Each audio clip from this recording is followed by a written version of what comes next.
Bonjour et bienvenue dans cette nouvelle vidéo dans laquelle j'ai le plaisir de vous présenter l'article de blog de cette semaine. Alors, comme je vous l'avais dit, il s'agit d'une série de 3 articles et cette semaine, nous sommes au 2e article que j'ai poétiquement intitulé « Encore du cul, on remet ça », mais toujours pour le vocabulaire. Alors, je fais donc suite à l'article que j'ai publié la semaine dernière dans lequel je vous détaillais déjà certaines expressions contenant le terme cul. Voilà, et je vous expliquais que employé seul, il s'agit d'un mot très familier, voire argotique, mais qui persiste dans de nombreuses expressions et donc que l'on emploie de façon assez courante, aussi bien à l'oral qu'à l'écrit. Et à votre niveau, il est très important de connaître ces expressions. Donc voilà, je vous avais donné un petit panel d'expressions et de verbes, et cette semaine, eh bien, j'ai tout simplement continué. Donc c'est parti pour la découverte de ces nouvelles expressions. Alors, euh, donc, ce que je viens de vous dire reprend le premier paragraphe et on passe du coup tout de suite aux expressions. Alors, le premier, c'est un cul de basse-fosse. Alors, un cul de basse-fosse, donc vous entendez au niveau de la prononciation, cul de basse-fosse. Quand on le prononce à vitesse normale, ça donne cul de basse-fosse, cul de basse-fosse. Le 2, on enlève le E, on a juste 2 B de basse, cul de basse-fosse. Donc, un cul de basse-fosse est défini par le dictionnaire Larousse comme un cachot. Donc, un cachot, c'est une prison. Un cachot profond et humide. C'est ça un cul de basse-fosse, qui est creusé dans une basse-fosse. Alors une basse-fosse, c'est un fossé. C'est un fossé, c'est-à-dire un trou.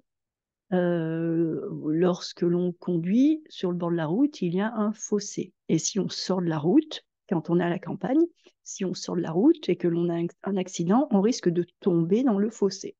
Une fosse, c'est un trou. Voilà, et un fossoyeur, c'est quelqu'un qui va creuser une fosse. Alors, par exemple, lorsque quelqu'un est décédé, lorsque quelqu'un est mort, eh bien, dans le cimetière, on va creuser une fosse pour pouvoir enterrer cette personne. Donc, la fosse, c'est l'idée du trou, mais c'est pas un très joli trou, c'est pas quelque chose de très poétique. Et donc, un cul de basse-fosse, c'est une expression que vous retrouverez beaucoup dans la littérature et qui signifie une prison. Mais vraiment, quand on était mis dans un cul de basse-fosse, c'était très, très mauvais signe pour nous. On avait un problème parce qu'une fois que vous êtes au fin fond de votre cul de basse-fosse, on va vous oublier. Plus personne ne va venir s'occuper de vous. Il faut espérer que le gardien pense à venir vous donner à manger de temps en temps, mais votre expérience ne va pas être très, très positive, loin de là. Donc, je vous ai donné quelques exemples. Suite à son arrestation par un mousquetaire, il croupit plusieurs mois dans un cul de basse-fosse. Alors, je viens juste de vous dire que cette expression, on l'a retrouvée dans la littérature. Et vous voyez, j'ai utilisé le terme mousquetaire comme dans les 3 mousquetaires d'Alexandre Dumas. Voilà. Et il croupit, passé simple du verbe croupir. Alors, croupir, c'est l'idée de stagner, de rester dans un endroit, d'être oublié dans un endroit et plus ou moins d'être seul, oublié et de pourrir. Croupi, on emploie ça par exemple pour parler de l'eau. Lorsque l'eau est restée dans une vieille mare ou si vous oubliez de l'eau dans un arrosoir, l'eau va stagner et au bout de plusieurs semaines, eh bien, cette eau va tout simplement croupir. Il ne faut surtout pas la boire, sinon on va tomber malade. Donc, c'est typiquement, croupir, c'est typiquement ce qui pouvait arriver quand on était enfermé dans un cul de basse-fosse. Il fait croire à tout le monde qu'il vient d'un quartier chic, alors qu'il est né dans un cul de basse-fosse. Alors là, on retrouve un emploi relativement familier de ce vocabulaire pour dire que quelqu'un vient d'un endroit qui n'est pas un endroit très beau, un quartier très, très, disons, architecturalement parlant, pas agréable, un endroit peut-être avec de la criminalité, un endroit violent, Donc voilà, un cul de basse-fosse, quand on dit à quelqu'un qui vient d'un cul de basse-fosse, ça ne veut pas dire littéralement qu'il vient d'une prison, d'un cachot, mais ça veut dire qu'il vient d'un endroit tout de même désagréable. Donc cul de basse-fosse, avec un emploi un peu plus ancien dans la littérature, et l'endroit plus actuel qui voudrait dire à quelqu'un qu'il vient d'une ville, d'un quartier, d'un lieu qui n'est absolument pas valorisé, agréable, dans lequel il ferait bon vivre, loin de là. Ensuite, je vous ai proposé l'expression tape-cul. Alors, un tape-cul, c'est très mignon en fait, c'est très familier. Il s'agit d'un véhicule inconfortable, mais alors très très inconfortable, hein, puisqu'il va vous taper le cul. Hein, voilà, l'expression à l'origine de tape-cul, c'est quelque chose qui vous fait mal au cul. Donc, c'est un véhicule très inconfortable qui n'a pas de suspension. Et donc, comme il n'a pas de suspension, à chaque fois qu'il y a un creux, une bosse, un caillou sur la route, eh bien, ce véhicule va vous faire mal aux fesses.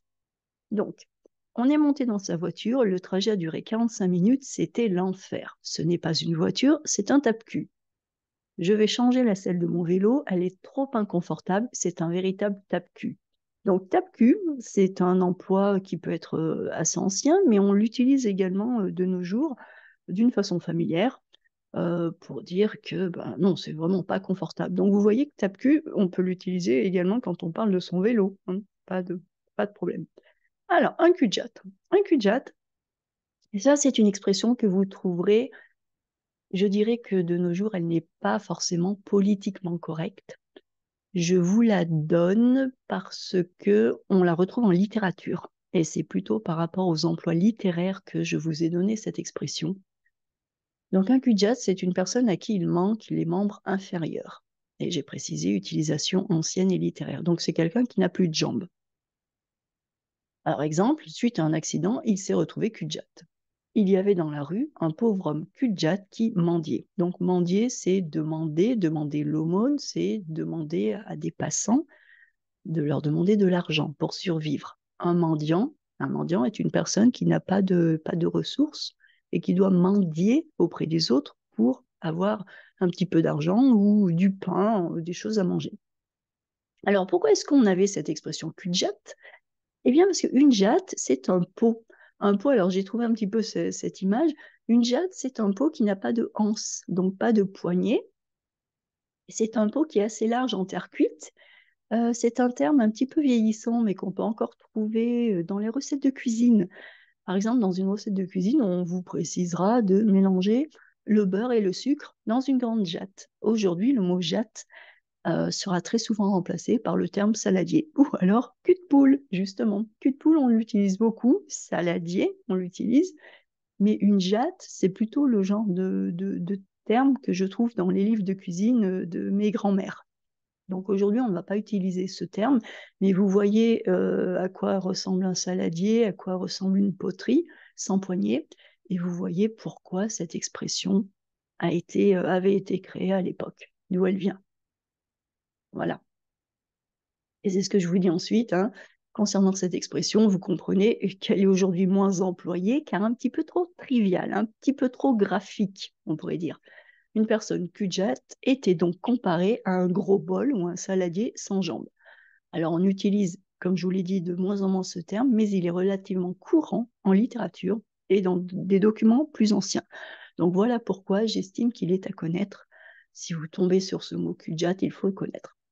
Alors, cuculapraline. Alors, cuculapraline, j'ai reçu un commentaire lors de la vidéo du premier article d'une personne qui me disait cuculapraline, qu'est-ce que ça donne? Et, et je me suis aperçue qu'effectivement, je n'avais pas prévu de vous parler de cuculapraline parce que j'avais oublié. Donc, je remercie cette personne de m'avoir mis ce commentaire. Comme cela, j'ai pu compléter cet article. Alors, d'autant plus que, comme je le dis, c'est une expression que je trouve absolument charmante, et je l'aime beaucoup, avec son petit air désuet. Alors, quelque chose de désuet, c'est quelque chose d'ancien, qui n'est plus beaucoup à la mode. C'est désuet. Cuculapraline, c'est une expression familière qui signifie niais, niais ou niaise au féminin, bébête. C'est-à-dire, quand on parle d'une personne niaise, c'est une personne qui est à la fois un petit peu stupide et assez naïve. Voilà, niais, c'est stupide et naïf. C'est cette combinaison. Et donc, quand on emploie l'expression cucul la praline, c'est pour dire que bah, c'est un petit peu niais, c'est un peu bébête, c'est un peu stupide et naïf. Et on l'emploie aussi bien à propos d'un livre, d'un film, que d'une personne. Alors, je tiens à préciser que souvent, on peut raccourcir l'expression en utilisant uniquement cucu. Ah, c'est cucu, c'est complètement cucu. Mais cucu, ça veut dire cucul la praline. Alors, des exemples. J'ai lu ce roman, mais l'intrigue était vraiment cucul la praline. J'ai l'impression d'avoir perdu mon temps. Ah, on m'avait dit que ce film était intéressant. Personnellement, je l'ai trouvé complètement cucul la praline. Elle m'a présenté son petit ami, il est franchement cucul la praline. Donc là, on n'est pas du tout impressionné par le petit ami. On trouve qu'il est à la fois un peu stupide et naïf. Voilà. Donc voilà pour cucu et cucul la praline, mais ce sont vraiment des expressions. Ce n'est pas du tout argotique, c'est familier, un petit peu ancien, mais absolument pas argotique. Donc cucu, vous pouvez dire hein, oh là là, ce film était complètement cucu, ou vous pouvez dire qu'il était cucu la praline, comme vous voulez. Alors un cutéreux. Alors là, on est dans le registre des expressions un peu plus, c'est un petit peu plus, en termes de jugement, un peu plus sévère. Il s'agit d'une expression familière et donc péjorative, négative, qui indique une personne peu raffinée. Alors, un paysan dans le sens négatif du terme. Je ne suis pas en train de dire que les paysans ne sont pas raffinés, je vous explique juste ce que signifie un cutéreux, d'accord? Donc, l'expression un cutéreux, c'est vraiment une expression quand on la voit dans des ouvrages de littérature, dans des romans, les auteurs l'emploient pour désigner vraiment le paysan, mais dans le sens très négatif du terme. C'est-à-dire une personne avec peu de connaissances, qui n'a aucun désir d'avoir plus de connaissances. C'est quelqu'un qui, par exemple, n'a pas de culture et qui n'a pas envie d'en avoir, qui n'a jamais vu autre chose que son village. Voilà, c'est quelqu'un qui est un petit peu limité en termes culturels, intellectuels, en termes de raffinement. Donc c'est une expression, comme je vous l'ai dit, qui se retrouve dans une littérature plutôt de style réaliste, réaliste naturaliste. Au XIXe siècle, on pourrait avoir des choses comme ça, pour désigner une personne littéralement avec le cul plein de terre. Voilà, cutéreux, ça veut dire qui a le cul dans la terre, donc le paysan. Mes voisins sont de véritables cutéreux. Ils ne sont jamais sortis de leur campagne, ils ne connaissent rien du tout à part leur bout de champ. Arrête de faire ton cutéreux, ce n'est pas parce que tu ne connais pas que tu n'aimeras pas. Tu devrais goûter ce plat, il est délicieux. Donc là, ce deuxième, alors le premier exemple, on voit que j'ai employé cutéreux au sens de personnes qui géographiquement n'ont jamais mis le nez hors de leur petit carré de campagne. Et dans le deuxième exemple, on voit comment on peut l'employer vis-à-vis de quelqu'un pour lui faire remarquer que certains aspects de son comportement ne sont pas très raffinés ou pas très ouverts, tout simplement. Cutéreux, il y a aussi l'idée d'être fermé. Quand on est cutéreux, comme je l'ai dit, on n'a pas forcément beaucoup de connaissances, mais on n'a pas envie d'en avoir plus. Et là, ce deuxième exemple, c'est exactement ça. Imaginez que vous avez cuisiné pour quelqu'un et cette personne vous dit ah non, je ne veux pas goûter parce que je ne connais pas. Et là, vous pourriez lui dire, arrête de faire le cutéreux et goûte. Voilà, ouvre ton esprit, accepte de découvrir de nouvelles choses et goûte ce que j'ai préparé pour toi. Un cutéreux.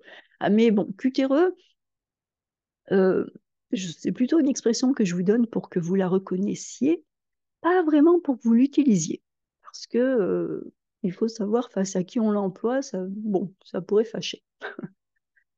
Alors, un lèche-cul. Oh là là, un lèche-cul. Bon, très imagé comme expression, hein, je ne vais pas vous expliquer, je ne vais pas vous décortiquer ce que signifie lécher. Si vous ne savez pas, ben, je vous invite à aller regarder dans un dictionnaire.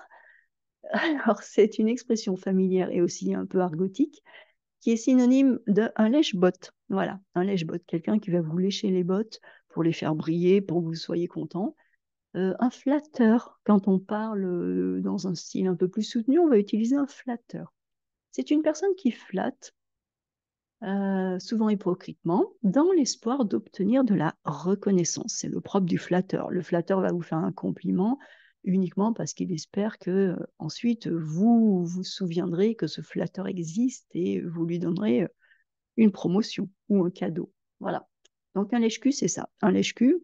Donc le lèche-cul, c'est la forme la plus argotique. La forme plus familière, c'est lèche-botte. Et la forme plus soutenue, flatteur. Un flatteur, une flatteuse.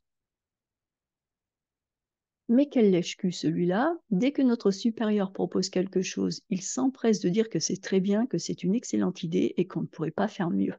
Donc vous imaginez, vous êtes dans une réunion et puis il y a toujours celui, l'employé, qui ah mais oui, c'est une excellente idée, pour se faire bien voir, celui qui va flatter pour espérer ensuite que le directeur ou le supérieur confie, donne ce projet ou une promotion à cette personne. Il a réussi à gravir les échelons, mais pas grâce à son talent, uniquement parce que c'est un lèche-cul. Donc là encore, on a l'exemple d'une personne qui a pu avoir des promotions, qui a pu augmenter dans la hiérarchie d'une société, par exemple. Gravir les échelons, c'est monter. Les échelons, ce sont les échelons d'une échelle. Une échelle pour monter aux arbres, pour monter aux arbres. Et donc, gravir les échelons, c'est tout simplement, voilà, échelon par échelon, on monte. Et cette personne n'a pas pu gravir grâce à son talent, mais grâce à ses talents de lèche-cul. Donc, le lèche-cul, c'est le flatteur. Maintenant, on va voir le faux cul.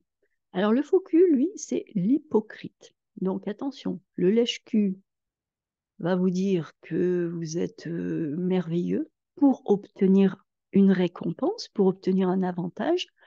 Le faux cul va vous dire que vous êtes merveilleux et quand vous ne serez plus là, il va dire à tout le monde que vous êtes absolument nul. Le faux cul est hypocrite. Donc là, il s'agit d'une expression, encore une fois, familière, à la limite de l'argotique, mais familière, on l'emploie beaucoup, hein. Être un faux cul, c'est être hypocrite, ne pas être franc, ne pas être honnête, cacher son jeu. On utilise aussi cacher son jeu. Fais attention à ce que tu lui dis. Ah oui, oui, non, c'est bon.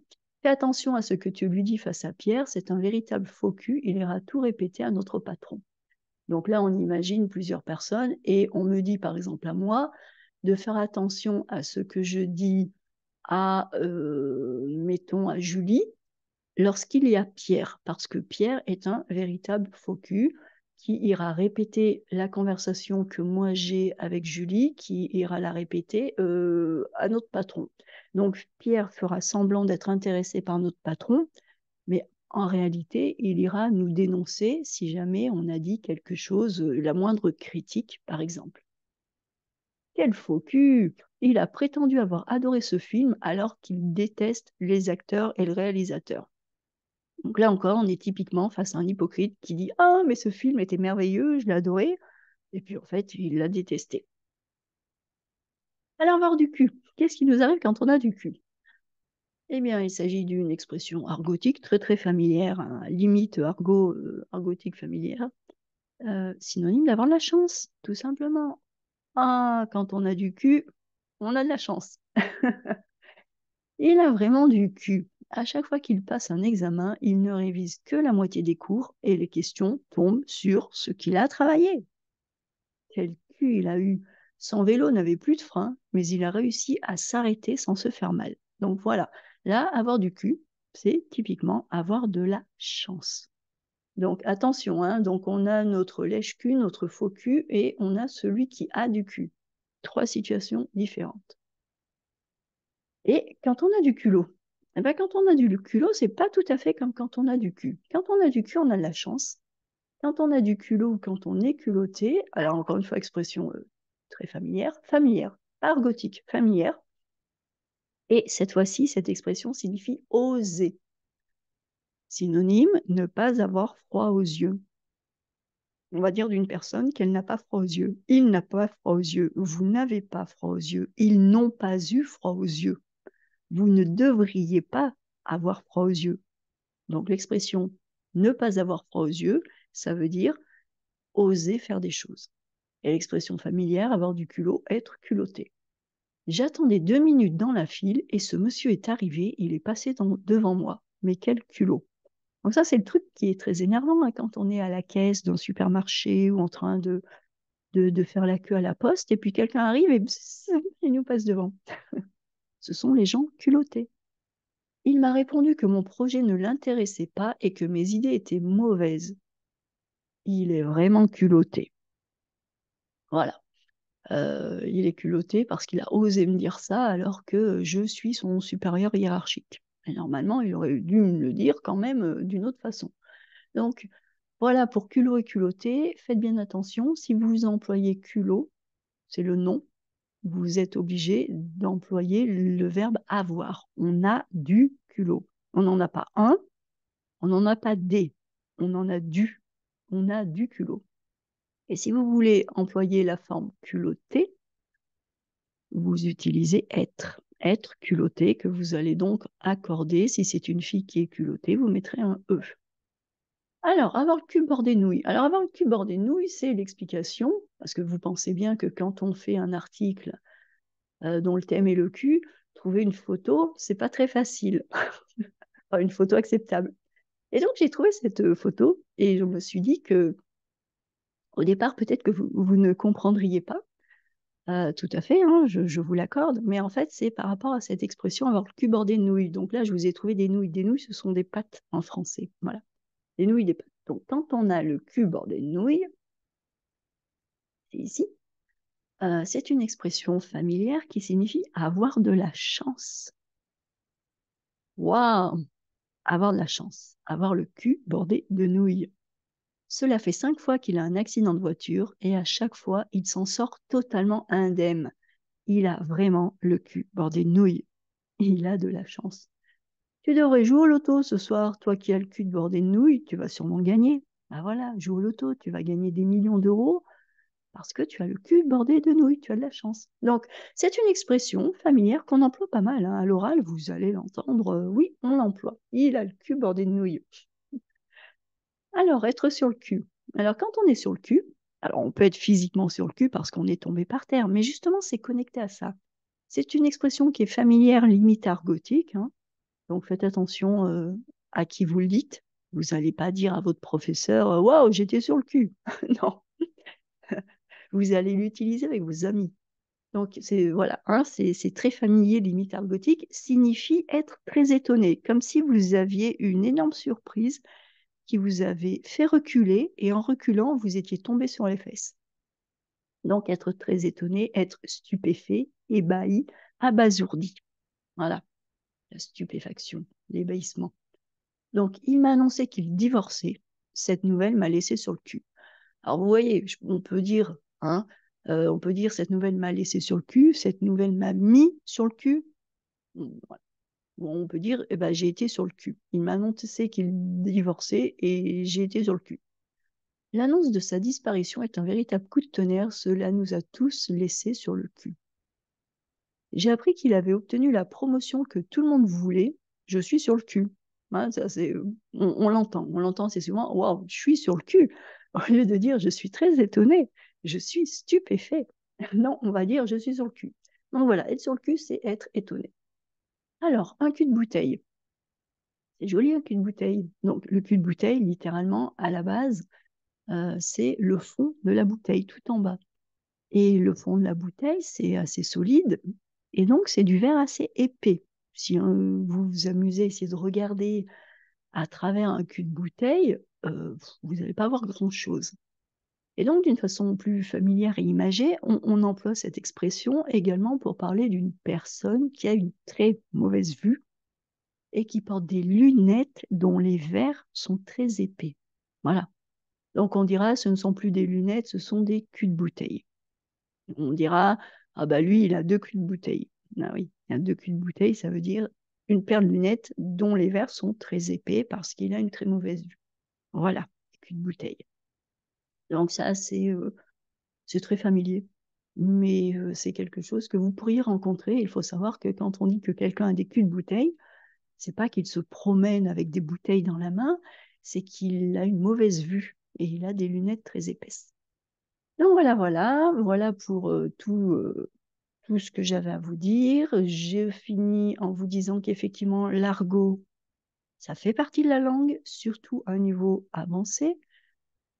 Ce n'est pas forcément à employer, mais c'est à pouvoir reconnaître et à pouvoir voilà, comprendre. Hein. Si quelqu'un vous dit ouais, t'as le cul bordé de nouilles, ou si quelqu'un vous dit ouais, t'es un lèche-cul, il faut quand même faire la différence.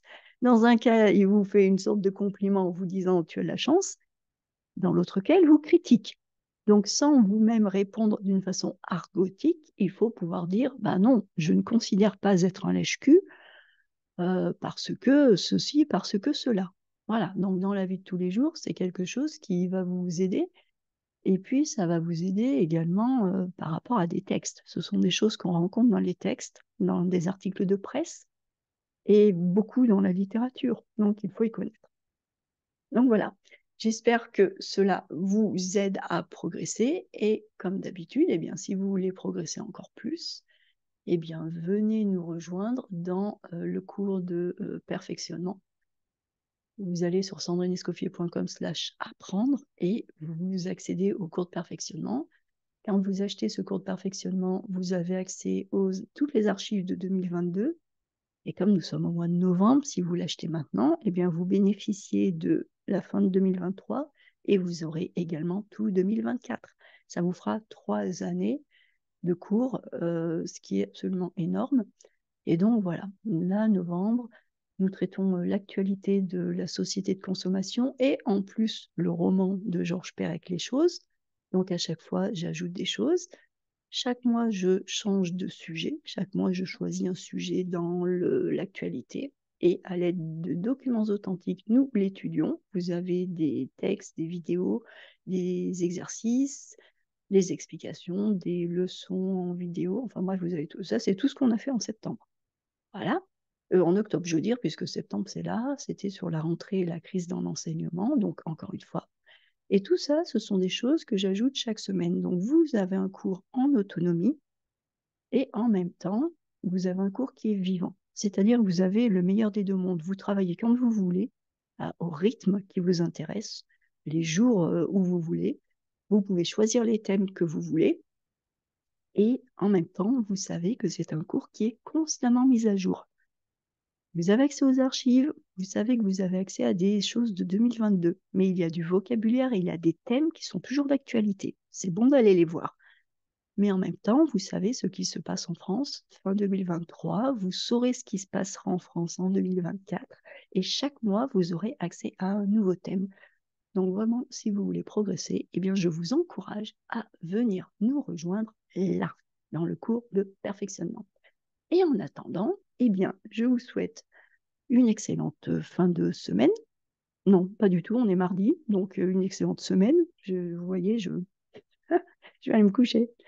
Une excellente semaine, puisque nous sommes mardi. Et je vous retrouve jeudi pour un nouvel article de blog et mardi prochain pour sa vidéo. Voilà, je vous souhaite de bien vous amuser avec ces expressions. Faites en sorte de les retravailler un petit peu à votre façon. Comme toujours, moi, je vous propose du vocabulaire. Et bien, vous, il est important de mémorisez ce vocabulaire, reprenez les exemples que je vous donne et faites-vous vos propres exemples. Il faut le manipuler pour pouvoir l'intégrer. Donc, faites-vous vos propres exemples, brassez ce vocabulaire, utilisez-le de façon à pouvoir bien le mémoriser. Voilà, je m'arrête. Je vous ai tout dit. Je vous souhaite une excellente journée et je vous dis à très bientôt.